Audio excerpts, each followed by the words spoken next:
क्या हो अगर मैं कहूँ कि देश की 7.5% की जीडीपी ग्रोथ का असली राज किसी नई मेगा फैक्ट्री के निर्माण में नहीं है, बल्कि इस बात में छिपा है कि एक सुरक्षित अस्पताल में कितने बच्चों का जन्म हो रहा है। सुनने में ये थोड़ा अजीब लग सकता है, लेकिन राइट, एकदम अजीब लगता है। लेकिन अर्थव्यवस्था के पन्नों का जब हम इन डेप्थ एनालिसिस करते हैं ना, तो पता चलता है कि ये सब आपस में एक अदृश्य धागे से जुड़ा हुआ है। बिल्कुल, अर्थव्यवस्था को समझने का यही सबसे सही तरीका भी है। एग्जैक्टली। तो आज के इस डिटेल डिस्कशन में हम इसी बात पर फोकस करेंगे। हाल ही के कुछ सबसे important macro economic data, reserve bank के बड़े एक्शंस और सामाजिक बुनियादी ढांचे के आंकड़ों का हम विश्लेषण करेंगे। और सिर्फ ये नहीं जानेंगे कि नंबर्स क्या हैं, बल्कि ये समझेंगे कि एग्जाम के पर्सपेक्टिव से ये नंबर्स काम कैसे करते हैं। हाँ, तो लेट्स अनपैक दिस। सबसे पहले बात करते हैं उन नंबर्स की जो इन दिनों हर जगह छाए हुए हैं। एनएसओ के फर्स्ट एडवांस्ड एस्टिमेट्स यानी एफएई के अनुसार 2025-26 के लिए भारत की रियल जीडीपी ग्रोथ 7.4% रहने का अनुमान है। जो कि काफी सॉलिड नंबर है ना? लेकिन जब हम दूसरी ग्लोबल एजेंसियों की रिपोर्ट देखते हैं तो एक अजीब सा एक विरोधाभास नजर आता है। अच्छा, कैसे? जैसे बैंक ऑफ अमेरिका का अनुमान 7.2% है, इंडिया रेटिंग्स एंड रिसर्च ने इसे 6.9% कहा है, और यूनाइटेड नेशंस की वेस्प रिपोर्ट भारत की ग्रोथ 7.1% बता रही है। मतलब एक ही इकोनॉमी के लिए इतने अलग अलग नंबर कैसे हो सकते हैं? क्या ये एजेंसियां सिर्फ हवा में तीर चला रही हैं? नहीं, हवा में तीर तो नहीं चला रही हैं। देखिए, ये अलग अलग नंबर असल में अलग अलग मैक्रो इकोनॉमिक मॉडल्स का नतीजा होते हैं। ग्लोबल एजेंसियां जैसे यूनाइटेड नेशंस या बैंक ऑफ अमेरिका जब भी ग्रोथ का अनुमान लगाती हैं तो उनका मॉडल बाहरी झटकों पर ज्यादा निर्भर करता है, लाइक ग्लोबल सप्लाई चेन में दिक्कतें या अंतर्राष्ट्रीय ब्याज दरें। राइट, मतलब एक्सटर्नल फैक्टर्स। एग्जैक्टली। वहीं भारत का अपना एनएसओ जमीनी स्तर के डेटा पर काम करता है।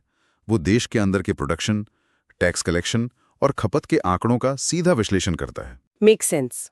इसलिए जब आरबीआई ग्रेड बी के एस्पिरेंट्स को इकोनॉमी और फाइनेंस के लिए पढ़ना होता है तो हमेशा एनएसओ का डेटा ही सबसे ज्यादा फोकस में रखना चाहिए। तो अगर हम एनएसओ के उस 7.4% वाले नंबर के अंदर झांकें तो इसके कुछ कोर कंपोनेंट्स सामने आते हैं, जैसे प्राइवेट फाइनल कंजम्पशन एक्सपेंडिचर, जिसे पीएफसीई कहते हैं, वो 7.0% की दर से बढ़ रहा है। हाँ, जो डिमांड को दिखाता है। फिर सरकारी खर्च यानी जीएफसी की ग्रोथ 5.2% है। लेकिन here is where it gets really interesting. बताइए। एक नंबर है जीएफसीएफ, मतलब ग्रॉस फिक्स्ड कैपिटल फॉर्मेशन।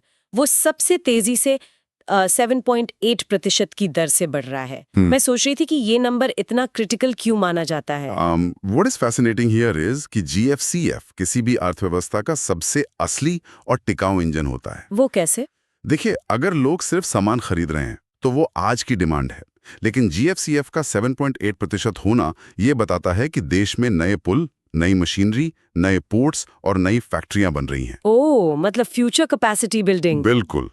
अगर अर्थव्यवस्था एक गाड़ी है तो कंजम्पशन उस गाड़ी का ईंधन है, लेकिन कैपिटल फॉर्मेशन उस गाड़ी के इंजन को और बड़ा और शक्तिशाली बनाने की प्रक्रिया है। बिना जीएफसीएफ के 7.4% की ओवरऑल ग्रोथ हासिल करना लगभग नामुमकिन है। और शायद यही कारण है कि हमारा एक्सपोर्ट भी स्ट्रक्चरल तौर पर बदल रहा है। नीति आयोग ने हाल ही में अपनी 5वीं trade watch quarterly report launch की है। हाँ, डॉक्टर अरविंद विरमानी ने इसे लॉन्च किया था। राइट। और इस रिपोर्ट का एक डेटा पॉइंट बहुत ही चौंकाने वाला है। भारत का ऑटो कंपोनेंट एक्सपोर्ट $8.2 बिलियन से बढ़कर लगभग $16.98 बिलियन हो गया, मतलब सीधा दोगुना। इस दोगुने होने के पीछे का लॉजिक समझना जरूरी है एस्पिरेंट्स के लिए। हाँ? दुनिया भर की कंपनियां अब चाइना +1 रणनीति पर काम कर रही हैं। हाँ, वो सिर्फ चाइना पर डिपेंडेंट नहीं रहना चाहते। एग्जैक्टली। भारत का एक्सपोर्ट दुगना होने का मतलब है कि हम अब सिर्फ तैयार गाड़ियां नहीं बेच रहे हैं, बल्कि ग्लोबल ऑटोमोबाइल सप्लाई चेन का एक अभिन्न हिस्सा बन चुके हैं। दुनिया में कहीं भी गाड़ी बने उसके पुर्जे भारत से जा रहे हैं। राइट। और नीति आयोग, जिसका गठन 1 जनवरी 2015 को हुआ था, जिसके सीईओ अभी बीवीआर सुब्रमण्यम हैं, ये फैक्ट नोट करने वाला है। हाँ, तो नीति आयोग इस खरीदी रिपोर्ट्स के जरिए यही ट्रैक करता है कि हमारी इंडस्ट्रियल नीतियां जमीन पर कैसा काम कर रही हैं। ये तो हुई फैक्ट्रियां और मशीनों की बात। लेकिन जैसा मैंने शुरुआत में कहा था, इस पूरी ग्रोथ का एक इंसान के जन्म से क्या संबंध है? बहुत गहरा संबंध है। वही तो, अगर देश का ह्यूमन कैपिटल ही कमजोर हो तो मशीनें अकेले अर्थव्यवस्था को नहीं खींच सकती। स्वास्थ्य मंत्रालय का एक बहुत ही महत्वपूर्ण डेटा सामने आया है जो बताता है कि भारत में इंस्टीट्यूशनल बर्थ्स यानी संस्थागत प्रसव का आंकड़ा 89% तक पहुंच गया है। ये एक बहुत बड़ा अचीवमेंट है। हाँ, और इसमें ग्रामीण इलाकों में ये 87% है और शहरी इलाकों में 94%। ये आंकड़ा सिर्फ स्वास्थ्य के नजरिए से नहीं बल्कि एक उत्पादक अर्थव्यवस्था के नजरिए से भी बहुत महत्वपूर्ण है। एक स्वस्थ माँ और एक स्वस्थ बच्चा ही भविष्य का प्रोडक्टिव वर्कफोर्स बनते हैं। लेकिन यहाँ मुझे एक डाउट आता है, 89% डिलीवरी अस्पताल में हो रही हैं, ये सुनकर तो बहुत अच्छा लगता है। लेकिन क्या ये सिर्फ कागजी नंबर है? क्या वाकई ग्रामीण अस्पतालों में इतनी सुविधाएं हैं कि इसका सीधा असर मातृ मृत्यु दर पर पड़े? ये एक बहुत ही वैलिड सवाल है और इसे चेक करने के लिए हमें मैटरनल मोर्टालिटी रेशियो यानी MMR के आंकड़ों को देखना होगा। राइट। ये MMR कोई कागजी नंबर नहीं है। इसे मापने के लिए सैंपल रजिस्ट्रेशन सिस्टम यानी SRS का इस्तेमाल किया जाता है। ओके, तो ये SRS काम कैसे करता है? SRS कोई ऐसा सिस्टम नहीं है जो सिर्फ अस्पताल के रजिस्टर गिनता है। ये पूरे देश में जन्म और मृत्यु का एक निरंतर सर्वे है। ये बताता है कि प्रति 1 लाख जीवित जन्मों पर कितनी माताओं की मृत्यु हुई और डेटा स्पष्ट रूप से दिखाता है कि 2014-16 में जो MMR 130 था, 130? हाँ, वो 2018-20 में घटकर 97 हो गया है। ओह वाओ, मतलब 130 से सीधा 97? यानी वो 89% इंस्टीट्यूशनल डिलीवरी असल में जमीन पर काम कर रही हैं। बिल्कुल काम कर रही हैं। और हमारा ग्लोबल टारगेट भी तो है इस चीज को लेकर। Right, sustainable development goals. हाँ, यूनाइटेड नेशंस के SDG 3.1 के तहत दुनिया भर के देशों को 2030 तक इस MMR को 70 प्रति 1 लाख जीवित जन्मों से नीचे लाना है। और कुछ राज्यों ने तो कमाल ही कर दिया है। हाँ, 100% वाला आंकड़ा। एग्जैक्टली। केरल, गोवा, लक्षद्वीप, पुडुचेरी और तमिलनाडु जैसे राज्यों और यूटीज ने तो 100% इंस्टीट्यूशनल डिलीवरी का लक्ष्य हासिल भी कर लिया है। ये प्रीलिम्स में डायरेक्टली पूछा जा सकता है। और इसके साथ ही महिला एवं बाल विकास को मजबूत करने के लिए केंद्रीय मंत्री अन्नपूर्णा देवी द्वारा एक नया पोर्टल भी लॉन्च किया गया है। हाँ, पंखुड़ी पोर्टल। हाँ, पंखुड़ी पोर्टल। तो एस्पिरेंट्स इसे ऐसे याद रख सकते हैं कि पंखुड़ी पोर्टल महिलाओं और बच्चों के विकास की उड़ान या पंख से जुड़ा है। बहुत सही ट्रिक है। जब हम एक स्वस्थ ग्रामीण आबादी की बात करते हैं तो उनका सबसे बड़ा रोजगार और इकोनॉमी का आधार क्या है? बेस तो हमेशा से कृषि ही रहा है। बिल्कुल। और कृषि को सपोर्ट करने के लिए सरकार क्या कर रही है, इससे जुड़ी एक बहुत बड़ी नीतिगत घोषणा हुई है। सरकार ने रबी 2025-26 सीजन के लिए, जो 1 अक्टूबर 2025 से 31 मार्च 2026 तक चलता है, उसके लिए न्यूट्रिएंट बेस्ड सब्सिडी या NBS को मंजूरी दी है, जिसका बजट भी काफी बड़ा है। हाँ, लगभग 37,952.29 करोड़ रुपए। और ये मुख्य रूप से फॉस्फेटिक और पोटासिक यानी PNK फर्टिलाइजर्स के लिए है। इसमें DAP पर 29,805 रुपए प्रति मीट्रिक टन की भारी सब्सिडी दी जा रही है। ये नंबर्स याद रखना बहुत जरूरी है। लेकिन यहाँ एक बेसिक सवाल है, NBS स्कीम असल में काम कैसे करती है?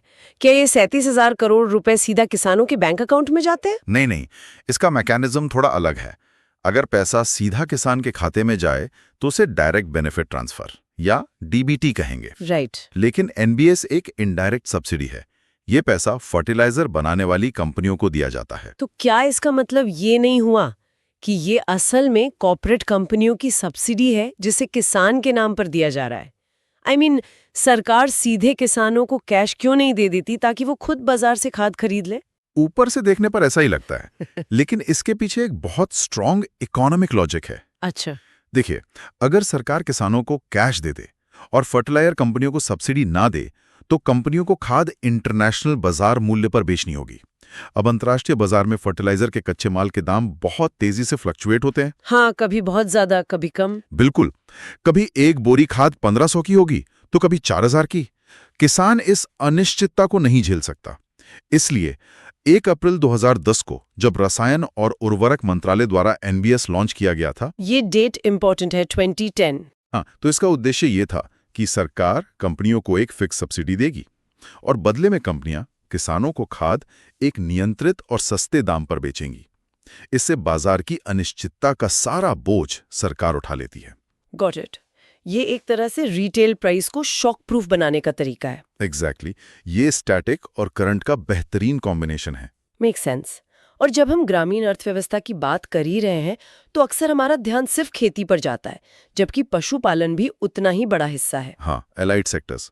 इसीलिए यूनाइटेड नेशंस जनरल असेंबली ने 2026 को इंटरनेशनल ईयर ऑफ रेंगलिन्स एंड पैस्टरलिस्ट्स या IYRP घोषित किया है। ये भारत के चारागाह और घुमंतू समुदायों के लिए बहुत महत्वपूर्ण है। बिल्कुल। चलिए अब कृषि के खेतों से निकलकर हम सीधा फाइनेंस और बैंकिंग की दुनिया में चलते हैं, जो कि RBI ग्रेड बी का कोर है। बिल्कुल, FM सेक्शन। तो जब कोई किसान या व्यापारी आगे बढ़ना चाहता है तो उसे क्रेडिट यानी लोन की जरूरत होती है। लेकिन जो संस्थाएं ये लोन देती हैं, अगर वे ही नियमों का पालन न करें तो क्या होगा? तब रेगुलेटर को एक्शन लेना पड़ता है। हाँ, और हाल ही में रिजर्व बैंक का एक बहुत बड़ा एक्शन देखने को मिला है। RBI ने एक झटके में 35 NBFCs का सर्टिफिकेट ऑफ रजिस्ट्रेशन यानी COR रद्द कर दिया है। 35 कंपनियां एक साथ? हाँ, 35 नॉन बैंकिंग फाइनेंस कंपनियां एक साथ बंद कर दी गईं, रेगुलेटरी नॉन कंप्लायंस के चलते। क्या रिजर्व बैंक को ज्यादा ही सख्त नहीं हो रहा है? नहीं, इस सख्ती के पीछे एक बहुत बड़ा कारण है। देखिए, NBFCs अर्थव्यवस्था के उस हिस्से को लोन देती हैं जहां अक्सर पारंपरिक बैंक नहीं पहुंच पाते, जिन्हें शैडो बैंकिंग भी कहते हैं ना? हाँ, एग्जैक्टली, शैडो बैंकिंग सिस्टम। लेकिन दिक्कत तब शुरू होती है जब ये कंपनियां रिस्क मैनेजमेंट और रेगुलेटरी नियमों की अनदेखी करती हैं। अगर एक भी बड़ी NBFC डूबती है तो उसका असर पूरी इकोनॉमी पर पड़ता है, क्योंकि ये कंपनियां खुद बैंकों से पैसा उधार लेकर आगे लोन देती हैं। Spill over effect. पर ये NBFC सिर्फ एक तरह की तो नहीं होती।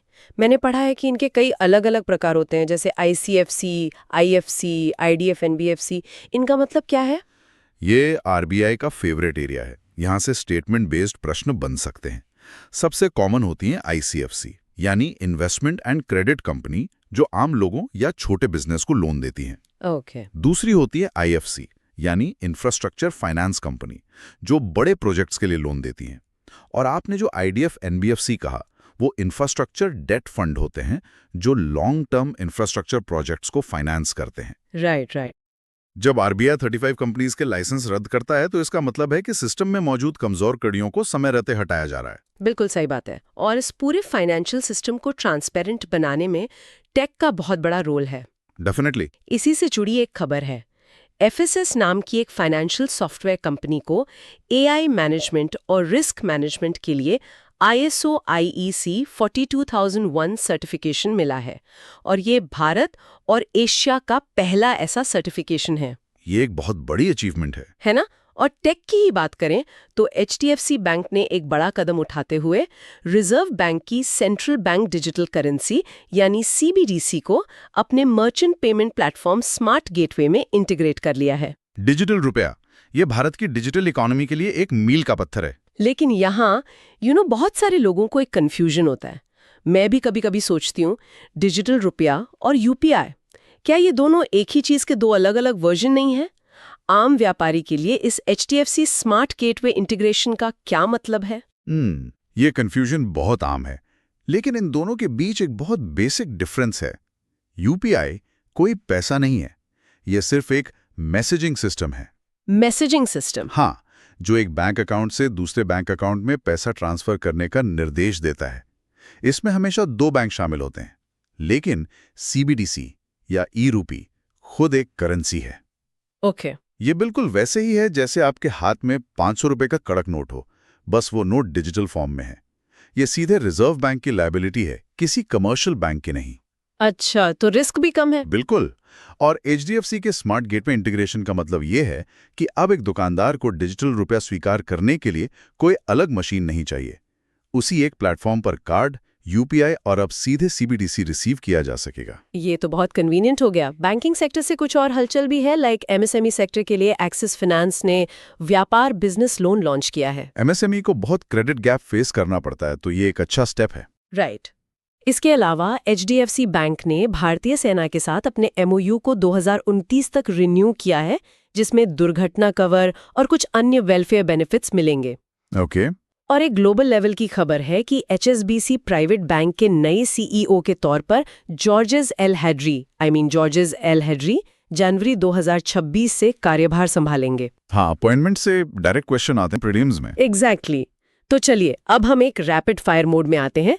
इस प्रीलिम्स बूस्टर सेक्शन में हम उन छोटे लेकिन बेहद महत्वपूर्ण फैक्ट्स को जोड़ेंगे जो फेज 1 में सीधे सीधे 1 नंबर दिला सकते हैं। I am ready. सबसे पहले IR से जुड़ी एक न्यूज है। USA ने 66 अंतर्राष्ट्रीय संस्थाओं से अपना नाम वापस ले लिया है, जिसमें भारत के नेतृत्व वाला इंटरनेशनल सोलर अलायंस यानी ISA भी शामिल है।